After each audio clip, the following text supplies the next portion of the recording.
Media approval is more common than media scrutiny when it comes to police repression in the United States. Take the June 11th Newsweek profile of New York City Police Commissioner Ray Kelly. The subhead tells the story.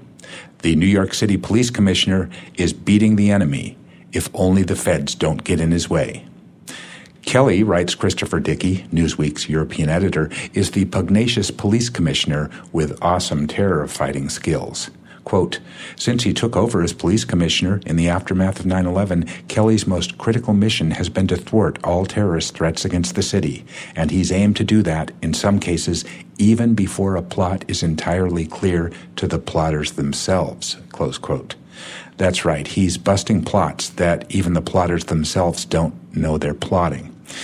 At the moment, there are two major scandals involving the NYPD under Kelly's leadership: surveillance of local Muslim communities based solely on their religion, and the pervasive harassment, primarily of young men of color, associated with the department's stop-and-frisk policies. Dickey brushes civil libertarians' concerns aside, suggesting, in terms that seem drawn from a press release, that if Kelly is pushing the limits of the law, well, that's just the price for security. But critics don't contend Kelly is pushing the law, but that he's breaking it. And they challenge whether we are in fact more secure. They could have explained their perspective had Newsweek bothered to talk to them.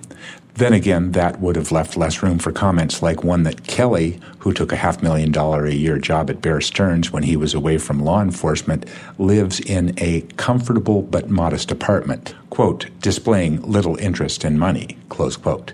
The piece closes by noting that Kelly seems to resemble one of his idols, Teddy Roosevelt, also a one-time commissioner of New York City's police department. Well, if Kelly has higher political aspirations, we know of at least one reporter who will be there to cheer him on.